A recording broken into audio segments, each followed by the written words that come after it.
All right, so let's talk about the real reason why people are not showing up in social media. And it's not the algorithm, it's not preparation, it's not time, it's ego. And wait, before you turn it off, I'm not talking about arrogance. I'm talking about that quiet voice that is telling us, ooh, what if I don't look right? What if I look silly? What will people say? That's what I'm talking about. But here's the thing, when you are thinking about you, you're not thinking about them. And who is them? Your audience. All right, let's get into it.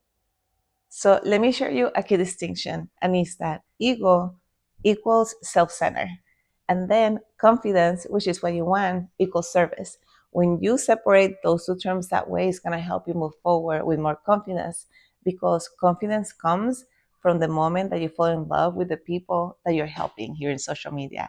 If you're in social media, perhaps you're helping your clients get to a product, or perhaps you're building that personal brand where you're motivating or you're educating and inspiring your audience. Either way, when you fall in love with that person that you're helping, then the ego goes out the window and then you focus on service.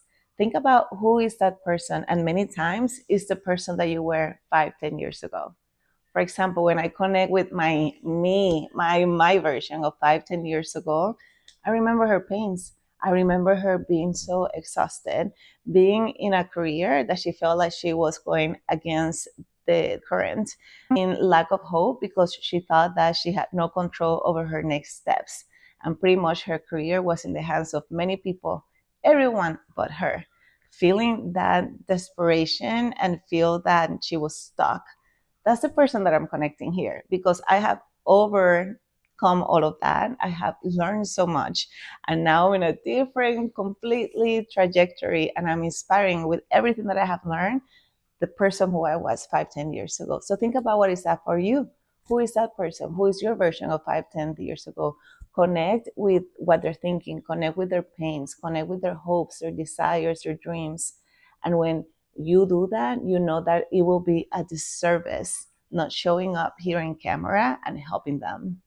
When you show up from that place, like, ego just disappears and then confidence completely goes up. Again, which is what we're looking for. And here's what I love about this media outlet is that the more and more you work on your craft, two wonderful things are going to happen.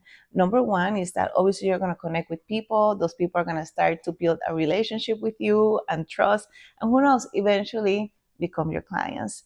The second thing is that you're working in one of the most skills that you can have as a leader, which is your communication. Leadership is influence. And the more and more you do it, the better you get at. And I'm telling you, opportunities will come your way. And when opportunity meets preparation, woof, you got a really big leap in your journey. You know, the leaders that are out there, they're not confident because they're perfect, like nobody is, but they are confident because they have practice. They have practice. And the more you delay the practice, the more you're delaying your impact as a leader. The really cool thing about these days is that I've always talked about how authenticity always wins. But now, in these days where we are so saturated with perfection in social media, with AI and robotics and everything, sometimes when you step back and you just scroll, you see that everything is starting to feel and look the same. You get bored. So authenticity, this raw connection, is what's gonna attract people like a magnet. It's what's gonna connect and build that relationship that you want to establish with the people who are connected with you. One of the biggest fears out there is that people start thinking about, what will people say? What if they don't like it? What if they don't approve me? Why, you know what? Nobody needs to approve anything. But here's the thing, you cannot focus on what you cannot control. And you cannot control people, but you can control the actions that you're taking. And think about it. Everybody has an opinion on everything, even you, even me.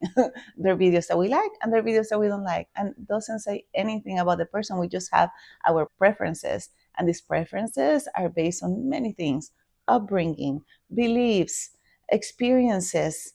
Honestly, the fact if we had coffee that day or not.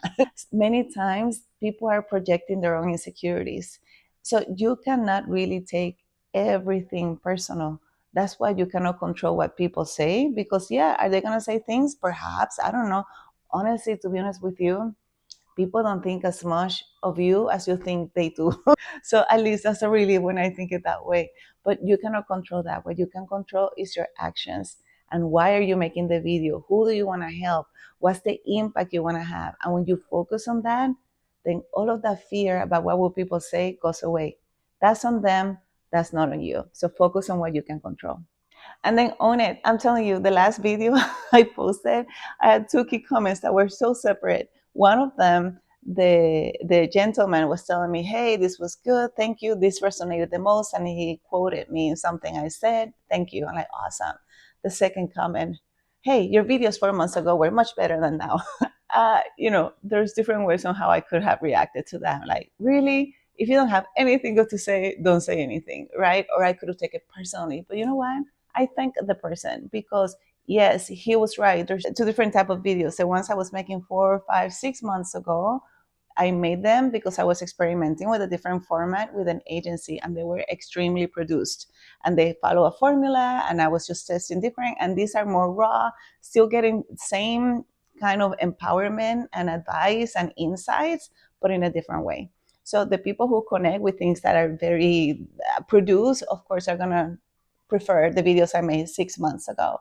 But you know what? There's a point in my chapter where I'm being very intentional with where my investments are going. And at this chapter of my business right now, I'm putting my investments in other ways. And right now, I'm still showing up once a week, a little bit more authentic and raw, doing it myself for the moment in this chapter. And I'm okay with that. I'm totally aligned. So I gave the feedback, but because I know it works. And maybe in the future, I'll get back to some of that editing and production. But for now, you get me. Yay. But back to my point, people are going to give you feedback. Yeah, people may say things, but you know what? That's fine. Take the feedback, get better. If it's a feedback that is really not productive, then ignore them because that's on them. That's not on you. And then I'll give you a powerful question if this is something that you struggle a lot. And I'm telling you, you're not wrong for thinking that way because I was raised that way. In my upbringing, the whole time was about be careful what will people say, and I was so self-conscious in every single thing I said, in how I acted, everything. But I have overcome that. And now that I'm on the other side, I'm empowering you to do the same thing. So think about this every time or next time you think about, oh, what will people say? Really?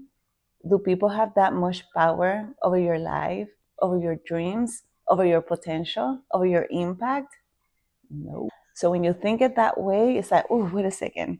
I'm getting way too attached to that energy. I'm going to cut it and I'm going to focus on how I can best impact and help. And when you do that, I'm telling you, you are going to be unstoppable. So, how do I even start? Probably you're thinking. Number one, decide from a personal branding perspective what is the topic that you're going to be talking about in social media? Why do you want to have a personal brand? And I have a video about that I'm going to also put in the description so you can go and learn a little bit more about it. Once you understand what is that, then connect with the deeper why. Why is this so important and why now? Because remember that why is going to help you continue to do the videos even when you don't feel like it because you know it's not about you, it's about the person that you are helping. But that inner battery, that anchor that is going to help you continue to be consistent in how you show up here with your personal branding and the amazing insights that you have to offer, connect with that why. That's number two. Number three, start. I know it's easier said than done, but just start. Do it. It's like rip the band-aid. Just go and do it. It doesn't have to be a super long video. Honestly, in social media, especially in things like Instagram or TikTok or even Facebook, things that are 30 to 60 seconds are just as powerful as these long format videos. And just a quick caveat, remember that whenever you do something, is the spotlight is not on you. The spotlight is on them, on how you can help them, on the insight that you have here to help them. If the spotlight is back on you, you're gonna go back and be like, oh, do I look okay? What will people say? Is the camera perfect? We don't have that. We just want the information that we're conveying. If you don't know how to format it, I'm going to share with you one of the best learnings that I got from Dan Martell in one of the masterminds that I belong to with him, where he's the coach. And he calls it the content banger, which is one problem, one story or analogy, and then one solution. And whenever you focus on those three things, boom, you got it. And that's it. And honestly, if you're just blank out now with social media, there's no excuses. Like, you have many tools that can help you at least brainstorm. But when it comes to the message, make sure that it comes from your heart, that is very authentic. And what can you add that any other people cannot add? What is that thing about you? Is your story? Is your learning? And then decide on a frequency cadence. So, for example, in YouTube, I'm here once a week. Other social media outlets, most likely once a day. So, what is that cadence for you? And remember, is your cadence according to the chapter where you are in life? You don't have to copy anybody, but the key is consistency. Consistency, because you want to establish that trust. Don't give up, okay? This is like a long term journey. And again, you're not going to establish trust after one video or two videos or 1 month of videos, but the fact that you're going to be showing up authentically and consistently, you're going to be establishing that trust, and you're going to start getting messages and comments, and inside the platform, outside of platform, and then you'll know that your message resonated.